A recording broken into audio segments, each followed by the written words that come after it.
Je vous souhaite la bienvenue ainsi à toutes les autres personnes qui vont se joindre à nous sous peu. Donc, je m'appelle Evelina Pitouche. J'ai le plaisir d'être votre modératrice pour cette table ronde qui s'intitule Être parent en situation de handicap en 2022, enjeux et réflexions. Je vous remercie d'être présent et présente aujourd'hui pour cette table ronde. Je remercie tout particulièrement nos invités qui ont accepté de prendre part à cette table ronde qu'on trouve très importante. Sachez qu'à titre de modératrice, je vais suivre vos réactions, vos commentaires, vos questions dans le chat. Nous avons prévu une période de questions à la fin de la table ronde, donc je vais m'assurer de les poser ou sinon je vais vous inviter à le faire en vous interpellant par votre nom et ou organisation. Nos invités aujourd'hui, donc nous avons le plaisir d'accueillir Coralie Mercera, que je vais introduire. Donc, Coralie détient une formation de psychologue communautaire et est actuellement professeure substitut en psychologie et santé mentale à l'Université TÉLUQ. Elle est l'une des chercheuses à travailler avec des parents vivant avec des incapacités physiques au Québec. Ses travaux de recherche portent sur l'ensemble de la transition parentale et de la période périnatale dans une perspective critique et féministe, notamment les questions d'allaitement et de violence obstétricale. Elle est également en train de mener une recherche sur les expériences d'autonomie et de coercition reproductive chez les femmes vivant avec des incapacités physiques. Merci beaucoup, Coralie, d'avoir accepté notre invitation. À des fins de vidéo de description, est-ce que tu pourrais te décrire, s'il te plaît?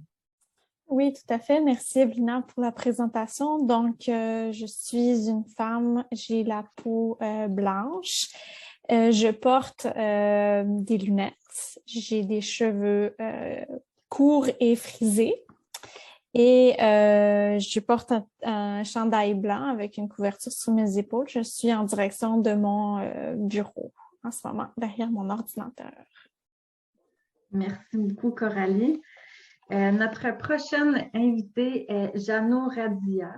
Janou s'intéresse particulièrement aux inégalités structurelles, aux rapports de pouvoir et d'oppression et croit profondément en la mobilisation citoyenne comme moyen de transformation sociale. Elle est agente de défense collective des droits pour le dossier parentalité en situation de handicap chez Execo, organisme de défense et de promotion des droits ayant une déficience motrice. L'organisme œuvre depuis 1980 à promouvoir l'accessibilité universelle comme moyen de rendre possible l'inclusion sociale. Merci d'être là, Janou. Comme Coralie, pourrais-tu te décrire, s'il te plaît? Oui, bonjour. Je m'appelle Janou, mon pronom c'est elle. J'ai un teint moyen olive avec les cheveux bruns mi-longs, frisés, les yeux bruns aussi. Puis je suis dans mon bureau au travail chez Execo en ce moment. Et j'ai une robe orange aujourd'hui. Merci, Janou. Notre prochaine invitée est Marjorie Onos.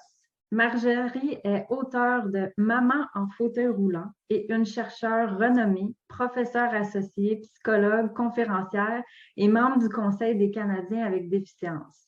Elle est la présidente du groupe de recherche sur la parentalité et les parents présentant une déficience intellectuelle, ou Parenting SURG en anglais, de l'Association internationale IACID.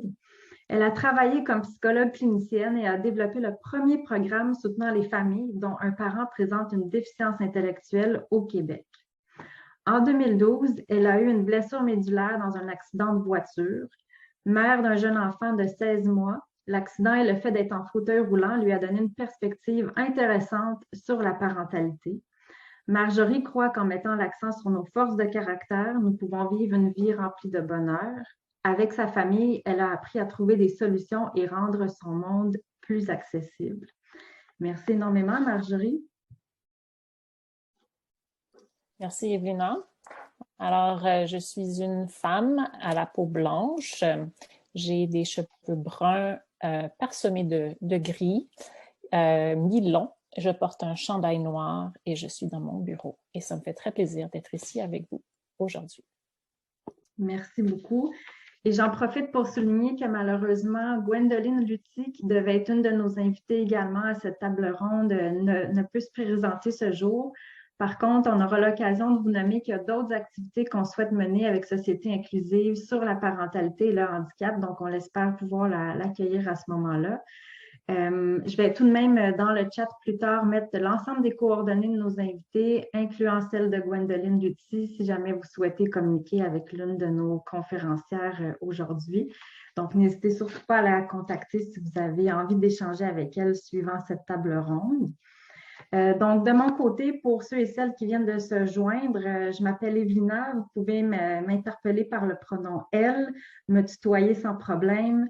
Je suis une femme à la peau blanche qui a les cheveux bruns longs et je porte un haut noir aujourd'hui.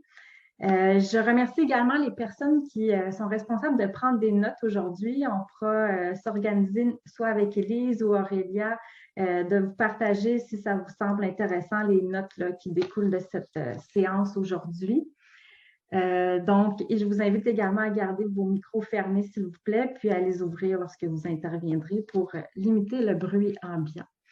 Donc, sans plus tarder, en fait, en guise de mise en contexte, on trouvait important de rappeler que la parentalité est un droit humain et ce droit-là est mis clairement en évidence, notamment dans la Convention relative aux droits des personnes handicapées que le Canada a ratifiée, je crois que c'était bien en 2010, donc il y a près d'une douzaine d'années.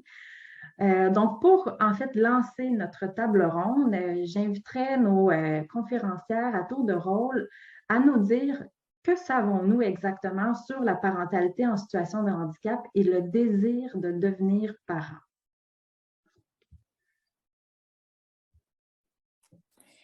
Merci, Evelina. Est-ce que ça vous va si je commence avec ça?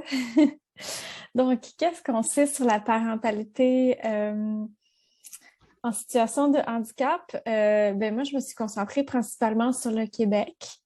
Je dirais, on sait plein de choses et pas grand-chose en même temps. Donc, il y a quand même un corpus d'études qui ont été réalisées, pas au Québec, mais ailleurs, pas si loin de nous, aux États-Unis, par exemple, ou ailleurs au Canada. Mais on a encore de la misère en ce moment à savoir l'ampleur du phénomène. C'est-à-dire, on parlait tantôt avec Evelina, on manque de données statistiques sur combien de parents vivent ou se déclarent vivre avec un handicap, que ce soit un handicap physique ou que ce soit une déficience intellectuelle. Donc ça nous manque encore. C'est pour ça que je dirais, d'un côté, pas grand-chose.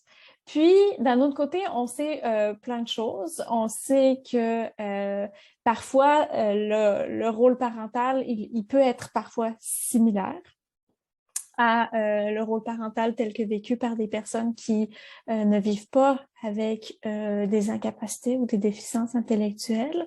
Mais ce qu'on sait beaucoup, c'est qu'il manque d'informations. Les parents manquent d'informations. Donc, il manque d'informations par rapport à l'accessibilité à la parentalité. Donc, une personne qui vit avec des incapacités ou des déficiences intellectuelles n'a pas toujours la connaissance de savoir est-ce que c'est possible pour moi de devenir parent et est-ce que je vais avoir les ressources pour le faire et quelles sont ces ressources, que ce soit des ressources qu'on appelle des services universels qui seraient supposés de pouvoir desservir tout le monde, y compris les personnes qui présentent des besoins particuliers ou que ce soit des services plus de deuxième ou troisième ligne, des services spécialisés. Donc, il y a un manque de connaissances là, quand on veut devenir parent ou quand on tombe enceinte, qu'on attend un enfant à savoir qu'est-ce que je fais, est-ce que c'est possible, est-ce que c'est pas possible.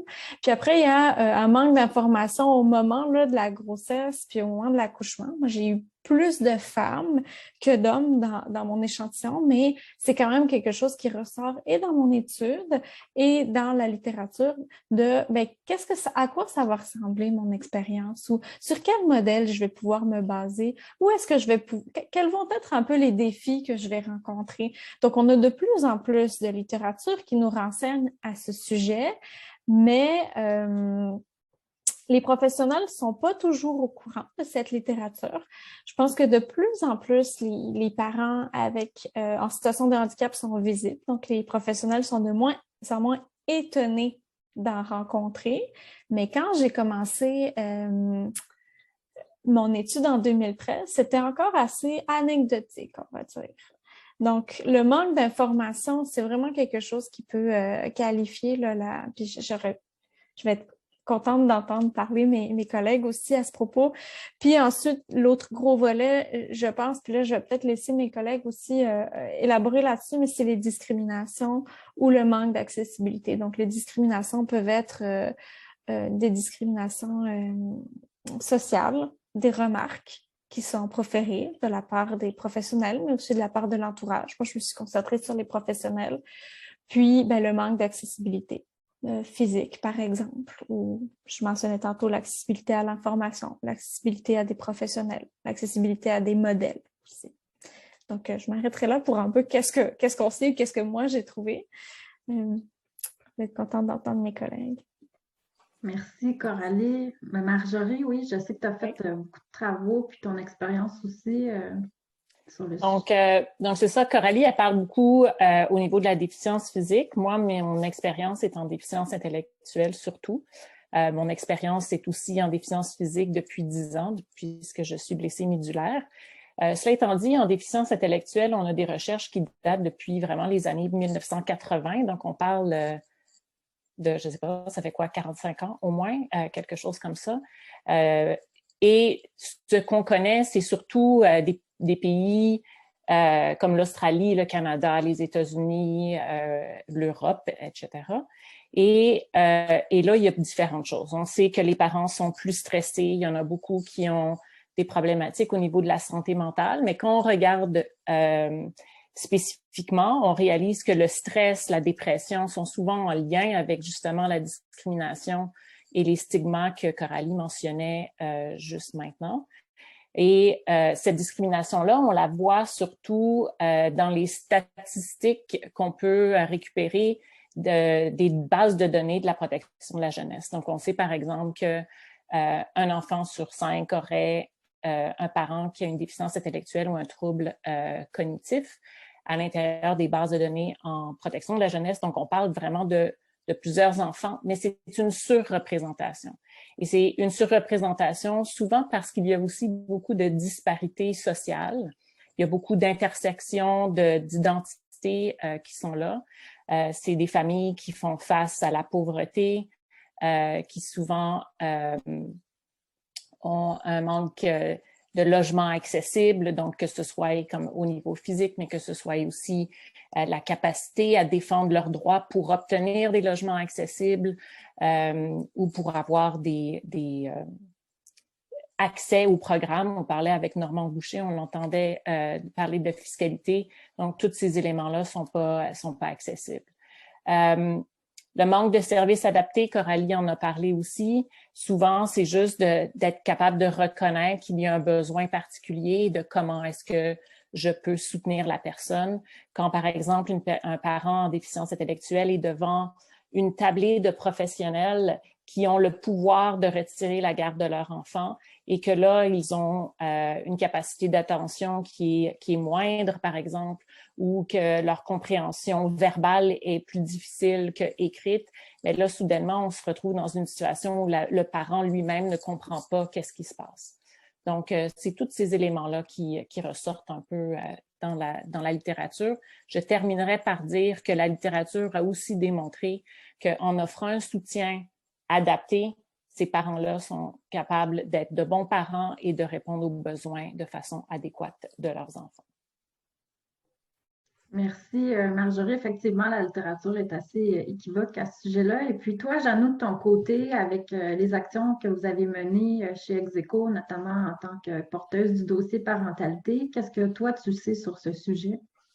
Oui, ben merci à mes collègues qui ont bien mis la table justement avec leur connaissance plus recherche. Comme tu l'as dit tantôt, on sait que la parentalité, c'est un droit qui devrait être acquis, mais c'est pas rare qu'il est remis en question par la société ou par l'entourage quand le handicap rentre dans l'équation. Puis, on sait aussi que le désir d'être parent, c'est aussi existant chez les personnes en situation de handicap que celles qui ne le sont pas. mais ce désir-là peut être étouffé par différents obstacles ou idées préconçues dont on pourra parler peut-être un peu plus tard. Puis il y a aussi des personnes qui ont intériorisé que ça se peut pas d'être un parent en situation de handicap, donc qui apprennent soit par le hasard des choses qui peuvent devenir parents ou qui décident de pas l'être parce que c'est justement intériorisé. Les personnes en situation de handicap sont au courant qu'il y a des obstacles, donc qu'il faut militer pour accéder à ce droit-là. Ou, comme j'ai dit, comme je viens juste de dire, qui décident de pas avoir d'enfants à cause de ces obstacles-là. Puis il y a aussi le risque que s'il y a deux parents, incluant un qui est en situation de handicap, puis l'autre qui ne l'est pas, mais celui qui ne l'est pas se retrouve souvent entre guillemets proche aidant ou entre guillemets encore le parent principal malgré la volonté de la famille. Puis c'est ça. Puis on sait que les parents en situation de handicap ont développé beaucoup de stratégies puis de ressources internes et que leurs enfants ont aussi des stratégies pour s'adapter au handicap des parents. Merci, Janou. Donc, je pense qu'avec vos réponses, on est à même de voir, vous avez nommé des enjeux d'accès à l'information, d'accès aux ressources, par exemple cliniques, des enjeux d'accessibilité physique, des enjeux fiscaux.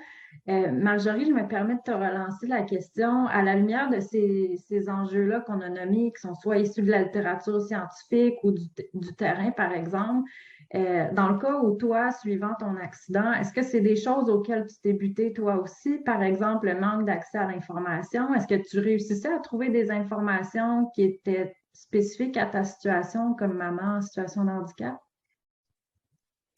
Alors moi, il faut quand même que je mette un peu en contexte. Je suis une personne qui travaillait dans le milieu, qui connaissait assez bien les services sociaux, étant donné que j'étais gestionnaire à l'intérieur même de services de santé et services sociaux. Donc, j'ai une position privilégiée. Donc, est-ce que je connaissais les ressources? On ne me les a pas nécessairement toutes mentionnées, mais moi, j'ai été capable de questionner puis d'aller les chercher. Ce qui n'est pas le cas de beaucoup de clientes avec qui j'ai travaillé puis que je soutenais, qui, elles, ne connaissaient pas un petit peu comme le advocacy, défendre ses propres droits puis aller poser ces questions-là. Il reste cependant que il y a plusieurs choses qui n'ont pas été données nécessairement de façon automatique.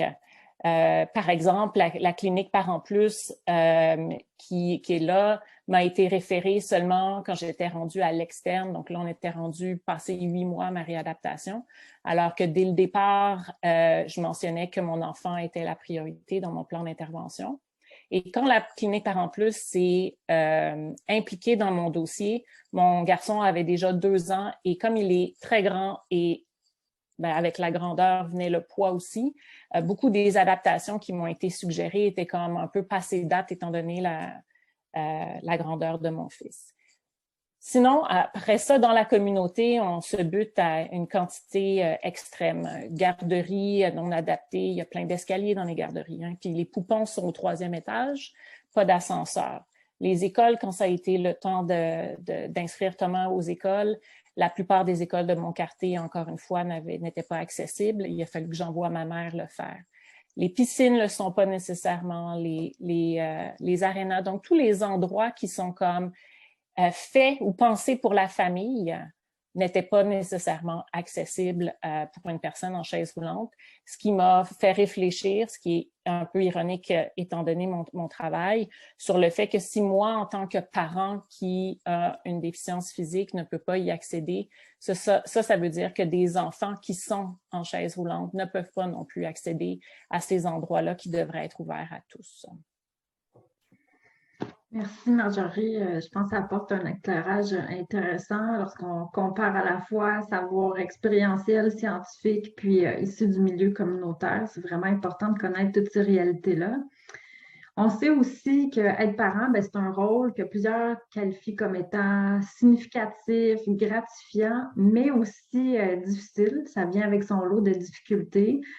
À votre avis, ou selon ce que vous savez, est-ce qu'il y a des enjeux ou des obstacles qui sont peut-être un peu plus spécifiques et qui touchent particulièrement les parents en situation de handicap et qui, voire même, pourraient entraver leur participation dans la société? Oui, mais peut-être je me permettrais de commencer à répondre à la question, puis j'espère que ça va résonner avec l'expérience de Marjorie ou avec l'expérience des parents que Janou rencontre sur une base régulière. Moi, j'ai eu une orientation service dans ma recherche en psychologie communautaire. Puis ce qui ressortait beaucoup, c'était que quand on évalue les besoins ou quand on évalue la façon dont on peut faire surmonter un obstacle à des parents, ben on a comme des grilles. Puis là, il y avait la grille du handicap, puis il y a la grille de la parentalité.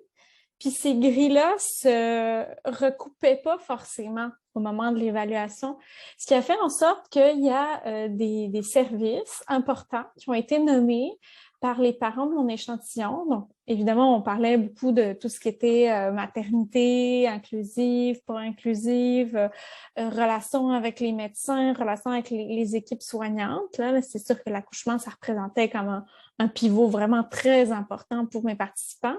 Mais il y avait aussi toute une série de services qui ont été mentionnés qui ne touchent pas forcément au rôle parental en tant que tel. Puis ça, Evelina, tu es bien au courant. Là. Je pense qu'on a eu l'occasion souvent de partager ça, mais on parle de transport adapté, on parle de vignettes de stationnement, on parle d'aide pour faire les courses ou le ménage, où les parents ou les personnes ont toujours été évaluées comme pouvant réaliser ces activités-là jusqu'à présent. Donc, je pense à une mère qui disait, ben, moi, j'avais pas besoin de vignettes de stationnement, là, de vignettes handicapées parce que ben, je me déplace, je peux me stationner où je veux. Mais du moment où elle avait son enfant en coquille, ça devenait difficile pour elle de marcher et de transporter de façon sécuritaire la coquille. Fait qu'à ce moment-là, elle en aurait eu besoin de cette vignette-là.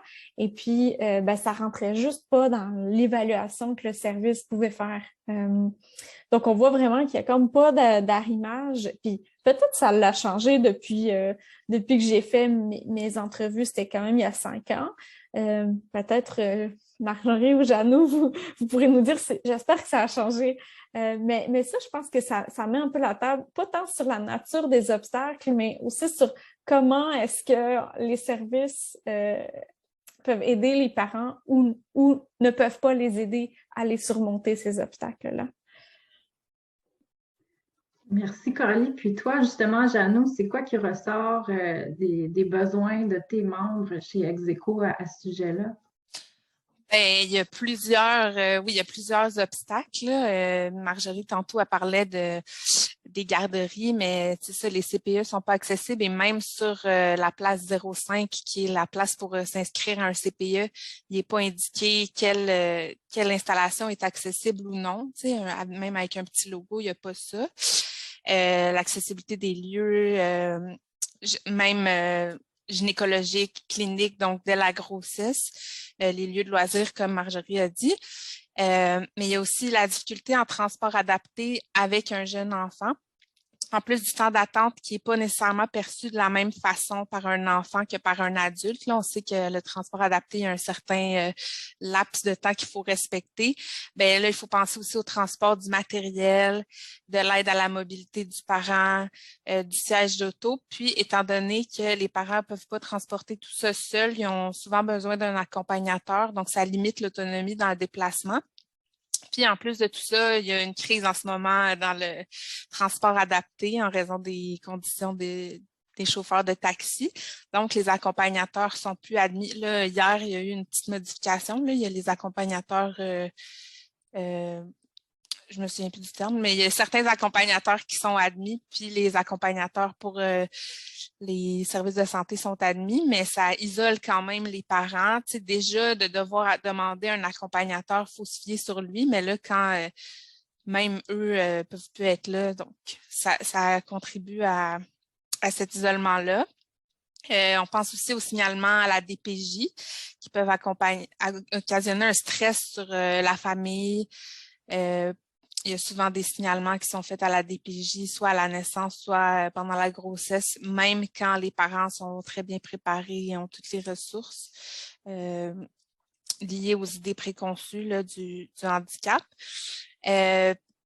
Puis, il y a aussi un manque de soutien à domicile spécifique aux responsabilités parentales. Fait que ça résonne un peu à ce que Coralie disait par rapport à quand on a besoin ou pas seul, mais avec un enfant, tu sais, ça change la donne. Donc, souvent, il y a des personnes qui ont du soutien à domicile pour eux à un certain nombre d'heures, mais quand vient le temps d'avoir du soutien à domicile pour les responsabilités parentales, il faut passer par toutes sortes de processus. Là, c'est pas octroyé directement, même si ça devrait l'être. Merci, Janou. Tout à l'heure, Marjorie nous nommait que de par son rôle de chercheur, elle était dans une posture privilégiée où tant bien que mal, elle a réussi à naviguer le réseau de la santé, à repérer certaines informations qui pouvaient lui être utiles. Toi, Janou, est-ce qu'effectivement tes membres chez Execo nomment que c'est une difficulté d'accéder à cette information-là, services, ressources qui leur seraient utiles pour les soutenir au quotidien? Oui, quand même, mais ce qu'on remarque surtout, c'est que même quand ils et elles ont les ressources, c'est toute la complexité du système qui est l'obstacle principal. Donc, par exemple, les formulaires, justement, qui sont pas spécifiques aux personnes en situation de handicap ou aux parents en situation de handicap, devoir passer par un processus de plainte pour pouvoir avoir du soutien à domicile. Fait que c'est surtout les obstacles au sein du réseau une fois que tu es rentré dedans qui sont nommés. Donc, j'entends qu'il y a quand même plusieurs obstacles, puis la route nécessairement vers la parentalité, là, elle peut être quand même empreinte d'embûches pour plusieurs parents et futurs parents. Maintenant, à votre avis, selon vous, qu'est-ce qui explique en fait que ces enjeux-là et ces obstacles-là persistent? Je veux dire, on a fait plein de belles avancées sociales ces dernières décennies au Québec. Comment ça se fait que ces obstacles-là existent encore pour les parents en situation de handicap? Avez-vous des pistes de réflexion? Je commencerai peut-être. Moi, j'ai fait une réflexion suite à mon accident, puis en prenant mon expérience de chercheur et clinicienne en déficience intellectuelle. Au niveau du capacitisme, je pense qu'on a vraiment dans nos sociétés cette notion de il faut produire, il faut être à succès, il faut performer, que toutes ces valeurs-là sont comme un peu plus valorisées que certaines autres. Je sais que moi, dans mon cas, ça a mis beaucoup de pression dans le sens où il fallait que je continue de performer au même niveau qu'avant, même à certains égards supérieurs, qui a fait que ça causait comme des difficultés au niveau de ma gestion des énergies et de comprendre mon handicap. Donc, tous ces éléments-là ou ces valeurs, ça, c'était pour moi comme un capacitisme qui avait été internalisé. Mais je pense que quand même, dans nos sociétés, on ne pense pas à la personne qui peut avoir des limitations physiques ou psychologiques ou cognitives, et de penser vraiment à cette adaptation universelle. Tu sais, Coralie parlait des grilles, que dans les grilles d'évaluation, il n'y a pas de mention.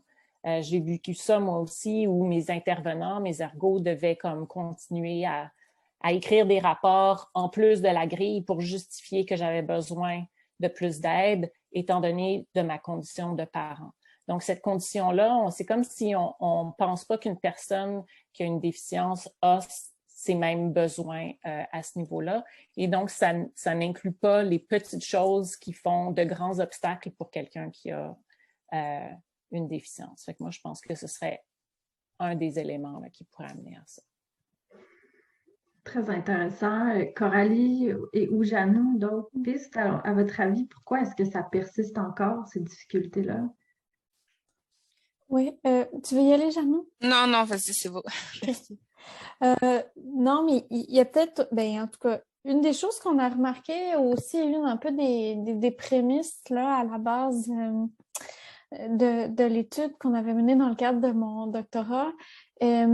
C'était aussi la prémisse de l'invisibilisation des personnes en situation... Je parle plus du handicap physique, mais je ne serais pas étonnée qu'on trouve des phénomènes similaires en déficience intellectuelle, mais une forme d'invisibilisation, puis donc des personnes, puis des parents de facto, mais également une forme de résilience aussi qui est intéressante, puis en même temps qui fait en sorte que, en tout cas en 2013, puis maintenant, je pense que les parents ont plus de revendications, sortent un peu plus, sont un peu plus soutenus aussi par les organismes communautaires, mais on les voyait pas vraiment. Dans le fond, les parents qui, en situation de handicap, en tout cas avec des incapacités physiques, devenaient parents, puis s'organisaient, palliaient financièrement avec la famille par toutes les forces et les ressources qu'ils avaient eux personnellement, palliaient un peu à ce qu'ils n'avaient pas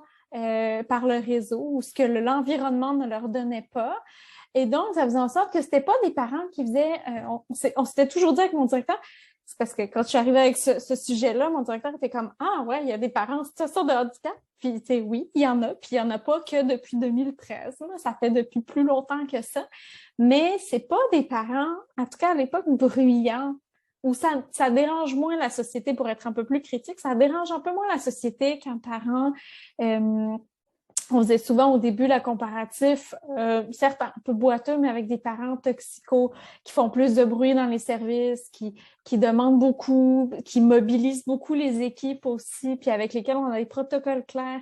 Donc moi, j'ai un peu l'impression que c'est aussi pour ça qu'on a moins peut-être travaillé sur ces obstacles-là. Puis c'est une interprétation personnelle que j'assume quand même, parce que les parents se débrouillent. Puis je pense, Marjorie, je serais contente de t'entendre là-dessus aussi en tant que parent, mais je crois j'ai lu ton livre, puis je crois comprendre qu'il y a beaucoup de choses que tu as prises sur toi, puis on trouve des trucs parce que la société, les services, le gouvernement, l'environnement ne nous le donne pas. Alors, on les trouve, puis ça fait en sorte que...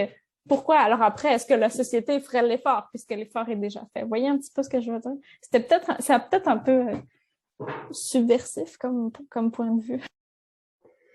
D'un autre côté, je devine que, comme tu dis, être à l'avant-plan, prendre beaucoup sur soi, ça demande des habiletés cognitives, psychologiques, physiques, de gérer son énergie, d'être capable de cogner aux bonnes portes. Donc, je me doute que ça peut mobiliser beaucoup de temps lorsqu'on est parent et qu'on a plein d'autres responsabilités à assumer au quotidien aussi pour faire fonctionner son foyer. Janou, toi, de ton côté? Ben, ça ressemble vraiment à, je trouve ça super intéressant, là, ce que Coralie dit, Marjorie aussi, mais ce que Coralie disait par rapport à l'invisibilisation. Nous aussi, on a beaucoup remarqué ça, mais par rapport à la culture de pas déranger, de se débrouiller, tout ça, je trouve ça vraiment intéressant. Puis, c'est ce qu'on a remarqué, ça va vraiment dans le même sens que Marjorie et Coralie disaient, c'est que, à cause des idées préconçues, on les voit pas, on n'en parle pas assez, puis c'est pas dans notre imaginaire collectif, un parent en situation de handicap. Donc, socialement, on pense pas aux obstacles qui existent, fait qu'on pense pas à comment on peut les éliminer. Je vous remercie toutes les trois vraiment d'avoir éclairé chacune à votre façon certains enjeux et obstacles qui sont assez importants puis cristallisés dans notre société. Maintenant, si on change un peu la discussion dans une visée de changement, justement, en considérant là, ces enjeux et ces obstacles-là, puis j'invite notre public à commencer à y réfléchir, puis on pourra y revenir ensemble là, durant la période d'échange dans quelques minutes. C'est quoi les solutions qui pourraient améliorer significativement la vie de ces familles-là, à votre avis? Des fois, ça n'a pas besoin d'être très compliqué. Des fois, ça prend des actions, en effet, qui vont être plus complexes et concertées. Côté solution, si vous pensez à quoi? Je pourrais peut-être commencer, si ça vous va. Vas-y, Janou. Puis, Ariane, j'ai bien vu votre main levée, donc je la retiens pour tout à l'heure. Merci. Dans les solutions pour... tantôt, je parlais des obstacles au transport adapté. Une des solutions, ça pourrait être que les chauffeurs de taxi puis de minibus puissent avoir des bancs d'auto à leur disposition et puissent les installer. Fait que ça réglerait pas tout, mais ça serait déjà un bon pas, là, considérant le besoin absolument d'un accompagnateur pour installer les bancs d'auto. Sinon, pour le personnel de la santé, des services sociaux, il y aurait d'établir des formations adéquates, de créer des outils d'évaluation qui sont adaptés puis qui tiennent compte des réalités et des parents en situation de handicap. Dans le fond, de créer un dialogue pour conscientiser puis sensibiliser aux enjeux qui sont vécus parce que souvent, comme on n'arrête pas de le dire depuis tantôt, c'est juste qu'on n'y pense pas. Puis au sens plus large, il y aurait les mesures d'accessibilité universelle. Donc, on l'a un peu abordé tantôt, mais l'accessibilité universelle, ça sert à tout le monde. Ça sert aux parents qui n'ont pas de handicap avec leur poussette, ça sert aux personnes aînées, puis on est dans une population vieillissante, ça sert aux personnes qui ont des bagages. Donc, pourquoi pas avoir des lois d'accessibilité universelle partout pour les transports en commun, les lieux de loisirs, la participation sociale, les écoles, les CPE. Donc, puis ça permettrait aussi de visibiliser les personnes en situation de handicap, d'avoir des mesures d'accessibilité universelle, ce qui permettrait ensuite de continuer à avoir aussi des meilleurs services de santé, de services sociaux. Puis tout simplement en parler, comme on le fait en ce moment. Excellent. Merci. Toi, Marjorie, de ton côté, est-ce que tu as des solutions que tu aimerais proposer? Je pense qu'il y a plusieurs solutions. Celle que je voudrais comme mentionner, je pense qu'il y a comme un travail en amont. Il y a comme une compréhension qu'on a besoin il faut en parler, il faut que ça se sache, il faut que les gens voient qu'il y a des parents qui sont en situation de handicap, mais que le handicap, c'est pas moi qui le porte. C'est la société et c'est notre ville. Et donc, pour moi, c'est vraiment comme un travail. Par exemple, dans les universités, on ne parle pas assez de handicap ou de conditions qui pourraient amener à une situation de handicap. On ne parle pas non plus quand on en parle de parentalité, donc on ne met pas ces deux choses-là l'une avec l'autre. Quand on fait des sondages pour les statistiques, encore une fois, on ne met pas ces deux éléments-là ensemble. Donc, c'est difficile pour nous, en tant que chercheurs, de pouvoir trouver des statistiques et les amener. C'est sûr qu'il y a la formation. La formation avec les intervenants, j'en parle depuis 25 ans. Depuis que j'ai commencé dans le domaine, on en parle tout le temps. Mais c'est plus que ça, c'est de les outiller, c'est d'être là, mais c'est d'avoir des gestionnaires aussi qui ont une capacité d'avoir un petit peu comme une vision plus ouverte de c'est quoi les services et donc d'adapter les services en fonction des besoins particuliers. Et puis c'est ça, donc c'est vraiment d'avoir cette compréhension, par exemple, quand on travaille avec quelqu'un qui a une déficience intellectuelle, comment est-ce qu'on peut lui parler, comment est-ce qu'on peut apporter l'information. Et puis finalement, je mentionnerais, ça inclut tout le monde, comme mes collègues l'ont déjà mentionné, incluant les villes. Et donc, pour moi, ce serait aussi d'en parler dans les villes, dans les installations, de dire qu'on demande une mesure d'accommodement pour pouvoir aller porter son enfant à la porte de l'école. Il faut y penser, mais y penser en fonction de quels sont les droits de la personne et des besoins d'accommodement. Et plein d'autres éléments là, à ce niveau-là. Coralie, je te laisse le dernier. Oui, merci. La question de la formation, elle est intéressante parce que j'ai lu, Evelina aussi, on a quand même lu pas mal à peu près tout ce qui se faisait sur la parentalité, le handicap, en tout cas dans les dernières années. Puis je pense qu'il n'y a pas un article qui finit pas en disant recommandation de points, faire la formation des intervenants, intervenantes. Puis c'est ce que j'ai fait dans ma thèse. J'ai pas été très originale. Mais j'aurais aussi tendance sur la lancée de Marjorie à avoir une perspective un petit peu plus systémique.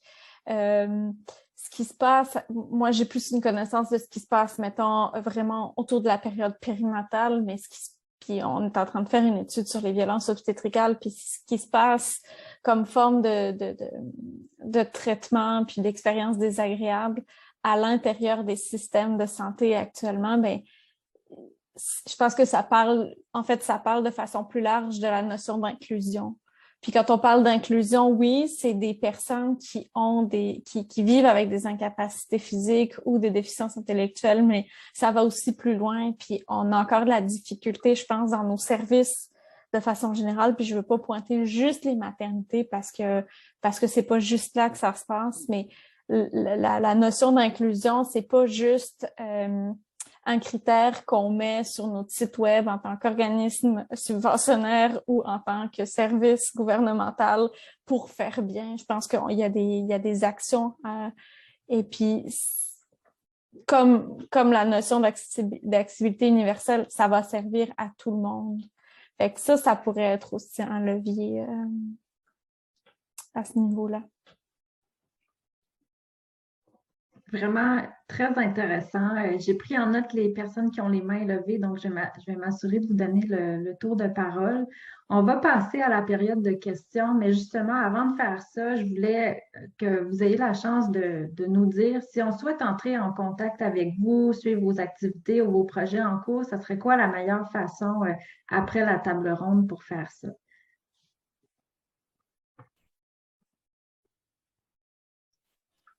Ben, moi, ce serait mon courriel. Dans le fond, soit je pense que je t'ai laissé, Evelina, mon courriel personnel puis mon courriel institutionnel. Donc, n'hésitez pas pour toute question ou pour tout désir de collaboration à me contacter à ce niveau-là. Ou pour tout commentaire. Les coordonnées sont maintenant dans le chat. Merci beaucoup, Coralie. Marjorie, de ton côté, si on veut te suivre, communiquer avec toi, comment on peut faire ça? Alors, pour moi aussi, c'est mon courriel. Et puis, si vous êtes sur les réseaux sociaux, j'ai une page Instagram active où je présente plusieurs ressources sur la parentalité. Et quand je parle de la parentalité, c'est toute la parentalité, c'est-à-dire qu'il y a certaines ressources qui sont en déficience intellectuelle, mais d'autres qui sont par rapport à mon expérience à moi ou à des recherches. Entre autres, il y a un podcast que j'ai fait où j'ai parlé avec des chercheurs, des parents, des enfants de parents qui sont en situation de handicap. Donc, je vous invite à suivre et à regarder ça. Merci. Et de ton côté, Janou, si on veut suivre vos activités ou si on a des questions sur la défense de droits de parents, comment on peut communiquer avec vous? Ben moi aussi par mon courriel. Sinon, on alimente régulièrement notre page Facebook qui n'est pas spécifiquement seulement pour les parents, mais pour toutes les personnes en situation de handicap moteur. Puis, vous pouvez aussi vous abonner à notre infolettre ou devenir membre pour les personnes en situation de handicap. Parfait. Merci beaucoup, Janou. Je vais mettre les coordonnées dans quelques instants d'Execo. Donc maintenant, on passe vraiment à la période de questions. Je vous remercie chaleureusement de votre présence et de votre intérêt aujourd'hui. Dans l'ordre, j'ai noté tout d'abord Ariane de Mémo Québec. Donc, à vous la parole. Je vous remercie, mesdames, pour vos présentations très intéressantes qui vont donner du jus là, pour accompagner une mère là, qui veut faire valoir ses droits. Voilà, en fait, quels sont les outils, je vous dirais, les leviers politiques ou symboliques, les chartes et tout ça auxquels on peut se référer? J'ai fait référence là, à certaines chartes internationales qu'a ratifié le Canada, le Québec, pour appuyer là, les demandes ou les résistances de cette membre-là là, à des demandes exagérées du CLSC. Mais c'est comme si le pouvoir de l'institution est là, puis s'impose. Donc, ça, en tout cas, on voit comme le déséquilibre, cette mère-là, en plus de se battre pour des soins, des subventions et tout ça, à travers toutes ces luttes, sa prioritaire, c'est de garder son lit double pour allaiter et avoir son enfant près d'elle pendant la nuit, parce que c'est là qu'elle peut en prendre soin de façon autonome. C'est comme si elle défend ce seul espace-là d'autonomie et de proximité avec son enfant. Alors, c'est sûr qu'il y a quelque chose de très viscéral pour elle, mais en même temps très logique là, pour moi. Dans le fond, moi, j'ai ce rôle-là plus de la logique. Alors, c'est ça. Quels sont ces leviers? Puis, est-ce que c'est quelque chose qui est répandu de dire les soins à domicile doivent être donnés, les préposés doivent travailler des deux côtés, du lit. C'est comme une norme là, qui est soutenue par les syndicats. J'ai rien contre les syndicats, mais on se rend compte que quand même, un organisme comme un regroupement communautaire puis un syndicat n'ont pas le même poids là, politique. Là. Donc, si vous avez des pistes. Merci beaucoup, Ariane. Donc, quels sont les leviers? Je pense spontanément à Janou, mais je sais que Coralie et Marjorie, vous avez des pistes à suggérer aussi. Puis s'il y a d'autres personnes dans la salle qui ont des idées, n'hésitez pas à interagir. Ben, c'est une bonne question. C'est sûr que c'est une situation individuelle, là, comme mentionné. Donc, c'est difficile à dire. Je sais que en ce qui concerne le soutien à domicile, c'est écrit dans les directives du ministère. Je pourrais te les envoyer, Ariane. Je pense que j'ai déjà ton courriel. Mais c'est mentionné dans les directives du ministère que les parents en situation de handicap doivent avoir des services et du soutien adéquat, puis en fonction de leur situation. Mais c'est à peu près à ça que je pense pour l'instant. Moi, je rajouterais à ça que malheureusement, il n'y a pas vraiment de loi qui nous protège ou qui amène, je veux dire, mis à part la Convention sur les droits des personnes handicapées, qui est pas un texte de loi, en fait, c'est comme quelque chose sur lequel on doit tendre, mais il n'y a pas de limite et autre chose. Par contre, de mon expérience, moi, ce que je dirais, c'est de s'allier ou de prendre comme allié des intervenants. Alors moi, plus d'une fois, mes ergothérapeutes, mes physiothérapeutes m'ont écrit des rapports, m'ont écrit des lettres, m'ont signé d'autres documents. Et c'est ça qui a fait qu'à la fin, j'ai réussi à avoir les choses que j'ai eu besoin. Et en passant, moi, j'avais un lit simple après mon accident et j'ai demandé un lit double que j'ai reçu. Pour la même raison que mon fils me rejoignait durant la nuit et que c'était comme trop demandant pour moi de me retransférer dans ma chaise, d'aller le reporter, de revenir à ma chaise. Là, à ce moment-là, je ne dormais plus. Là. Donc, c'est ça. Alors, c'est possible. Merci beaucoup, Coralie. Je ne sais pas si tu avais d'autres pistes, sinon on va passer à une prochaine question.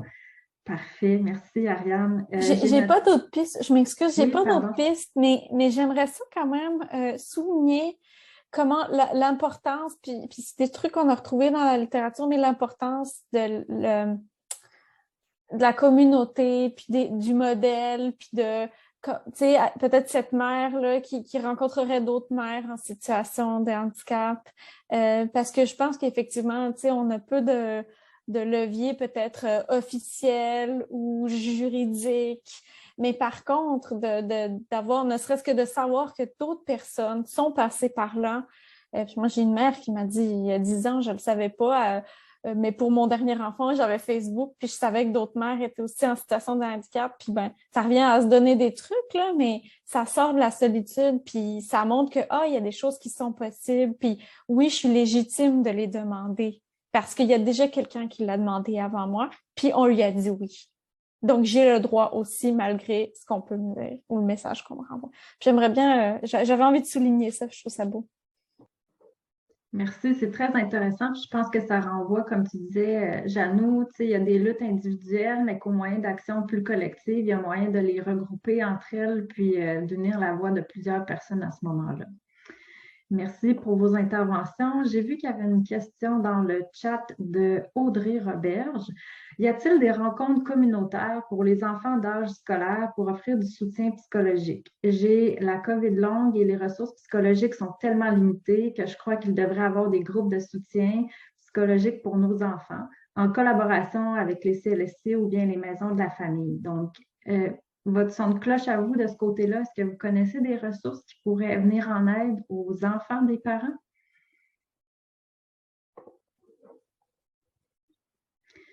Je vois malheureusement des hochements, oui. Je dirais que j'aimerais avoir quelque chose à dire là-dessus.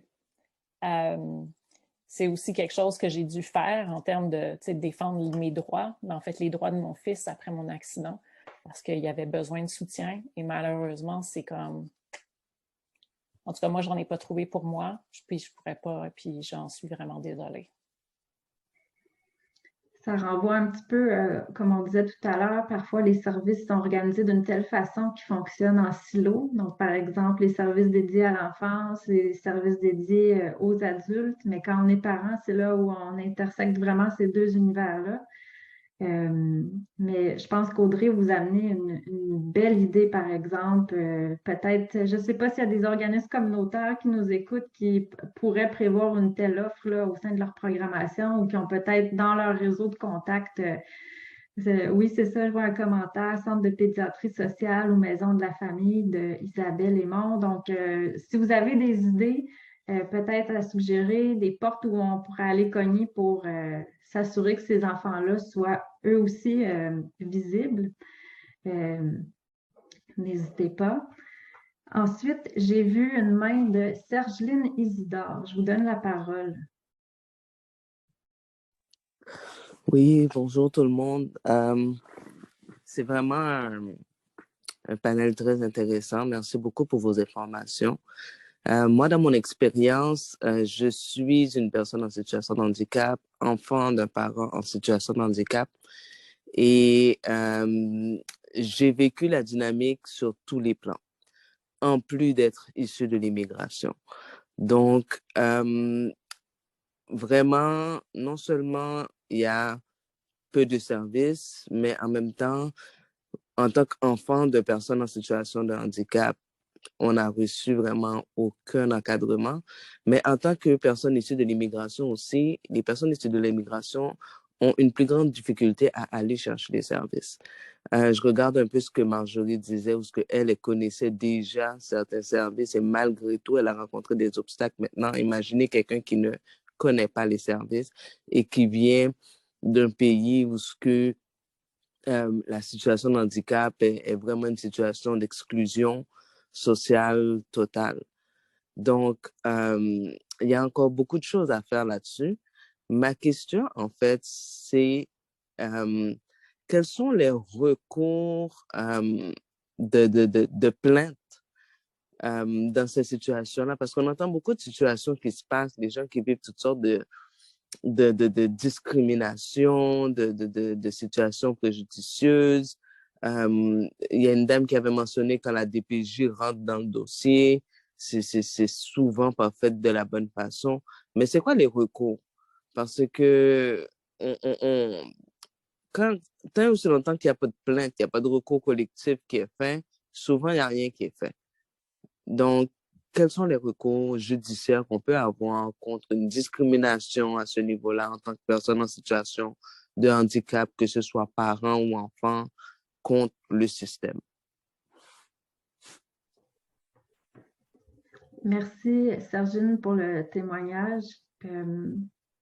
Peut-être, Janou, encore une fois, Marjorie, je sais aussi de ton côté, tu as eu à mener certaines luttes, des pistes à offrir pour aider d'autres familles. Ben, premièrement, je dirais que ça serait vraiment bien qu'on n'ait pas besoin d'avoir recours à des plaintes pour faire valoir nos droits. Mais malheureusement, c'est pas encore comme ça. Dans les CIUS, dans les CLS, je sais pas si c'est dans les CLSI, mais dans les CIUS, dans les CIS, dans les instances publiques, il y a toujours des lieux pour faire des plaintes, là.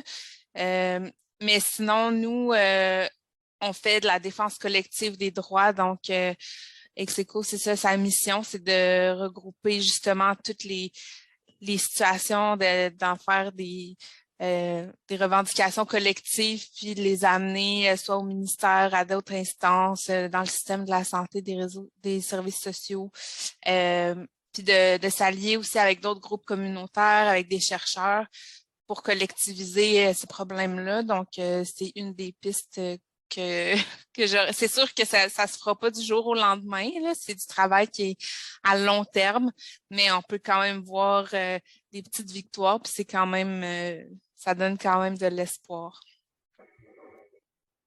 Merci, Janou. Marjorie, de ton côté, je sais que dans les dernières années, tu as vraiment fait un effort là, pour visibiliser ce sujet-là qu'est la parentalité et le handicap. Peut-être des pistes à nous offrir?